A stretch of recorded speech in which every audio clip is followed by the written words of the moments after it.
AM 560. The Answer. I can't remember nothing, no. But the good time we used to share. My Lord, I'm so sad and lonely. Harold Melvin and the Blue Note. Without you, my life is so dead. I couldn't help but notice when they I'm sorry to say. asked Caroline Levitt the question about the school. Left off that the school was attached to a military facility. The United States airstrike at girls' elementary school and kill 175 people? Not that we know of, Sean, and the Department of War Not me. is investigating this matter, and I would just tell you very strongly the United States of America does not target civilians, unlike the rogue Iranian regime that targets civilians, that kills children, that has killed thousands of their own people in the past several weeks, and uses propaganda quite effectively. And unfortunately, many people in this room have fallen for that propaganda. So I would caution you from pointing the finger at the United States of America when it comes to targeting civilians, because that's not something that these armed forces do. Now, that's a good answer. It's a good answer. But I remember the Madeleine Albright answer. We have heard that 500,000 children have died. I mean, that's more children than died in Hiroshima. And, you know, is the price worth it? I think this is a very hard choice, but we think the price is worth it. Say hello to the Ayatollah, Madeleine. Or Joe, Bensonville. Hi. Hi. How are you, Joe? Yeah. I think you made a mistake. You insulted Nancy Pelosi when you said that Maxine Waters was the head female capo. Joe, She says, hold my beer. Yes, and you know what's funny, Joe, is that if you think about it, there might be a couple of families in California. After all, New York has 5. California is much bigger. There may be more mafia families, but you're right, Nancy Pelosi. But the Maxine Waters story of the financial on the Committee on Finance with the husband, that was a big scandal at the time of the bailout. Her husband was a shareholder in a bank. It was one of the first recipients of the bailout, and it didn't have any bad loans that they could identify. She was brought up 3 different times at a congressional hearing on charges of financial fraud. She skated each and every time, and she still holds the position every time the Democrats are the majority. So, see what I mean, Joe? If only John Gotti would have been a senator, he'd be alive today and probably a lot richer with a pension. Thank you, Joe, for holding. Thank you for listening. I appreciate it. Mitchell, what's with the Mercury in retrograde? What the hell is going on?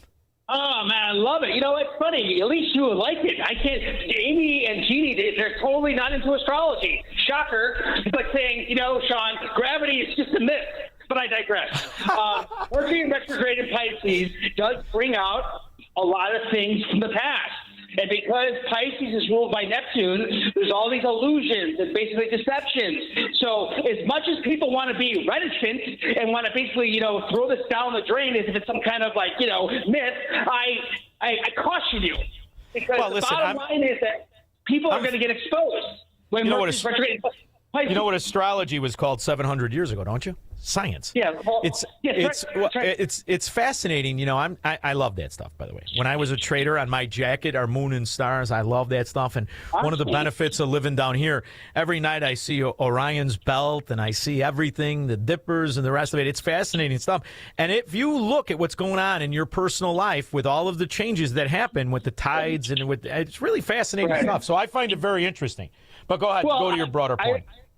My broader point is that, first of all, are you familiar with, obviously, COINTELPRO? This ties into Jesse Jackson and Martin Luther King's assassination. There's this guy named Dick Gregory, which I'm sure you're familiar with. He's a guy from Chicago. He was a comedian. He ran for president in '68. Yep. He came out with an expose before he died that was not favorable to Jesse Jackson, and it breaks down his role in the assassination, which is not very nice. Well, I don't know about his role in the assassination, but I know that Jesse Jackson, when he was running numbers, wasn't very nice either.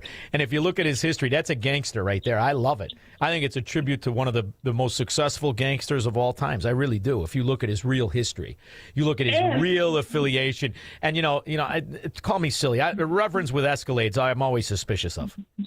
Well, but by the way, he gets $200,000 after 1971, a few years after the assassination, to form Rainbow Push, the Pope, and he pays no property taxes. He gets sent millions of dollars from all around the world, right? Yeah. And he never has to declare his income. I mean, he got a cakewalk. You hear Daniel? Who's the sucker?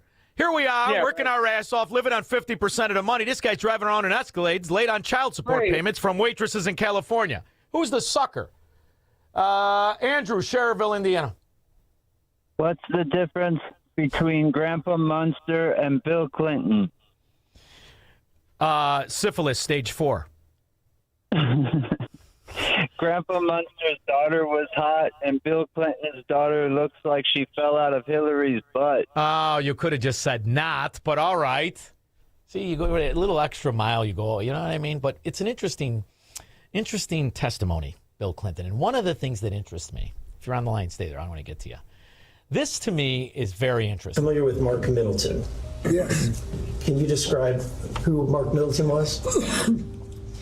He was a young man from Arkansas who was really ambitious, wanted to go to work in Washington, wanted to have, and he knew Mac McClarty, my chief of staff, who was from Little Rock, and Bruce Lindsay, who was also from Little Rock. And he worked with us, and then later I think he became, I don't know, but maybe he became a lobbyist later. But there was a period of time. Who doesn't? When he was in a position to wave people in to the White House because he was that was one of his jobs. Has been identified by multiple news sources to be the individual that most of the time was entering or signing in Jeffrey Epstein into the White House. Yes. And what role did he have specifically at that time?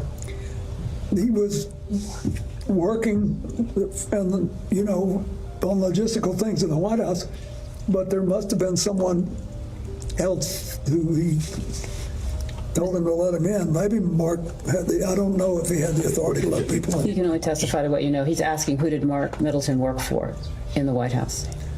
I don't know the answer to that. Okay. I can find that, but So knowing that he met with Mark Middleton or was signed in with Mark Middleton, do you have any knowledge of the content of the meetings or the topics of the meetings that Mr. Epstein would be coming for? No. Are you aware that Mr. Middleton committed suicide? Yes, I am. In 2022. He was found dead at Hefner Ranch, approximately 30 miles from his home in Little Rock. He was discovered hanging from a tree by an extension cord around his neck with a self-inflicted gunshot wound to the chest. So he was shot and hung. Do you have any information that leads you to suspect that he did something other than commit suicide? No. It's a funny thing. He was shot with a shotgun. Mark Middleton, if you look at him in pictures, is not, I mean, I don't think he's 5'8", let alone 5'9", but let's say he's 5'9". Shot with a shotgun. Average 5'9". Your arm length, 32 inches. Depending on what shotgun it is, the barrel could be 32 inches. So if you're going to shoot yourself with a shotgun, you have to reach across the barrel and hit the trigger. We wouldn't know because all of the pictures from the crime scene, all of the information from the police has been sealed by a judge in Arkansas. That's not suspicious. Nah. Why be a gangster when you could be a politician and get a pension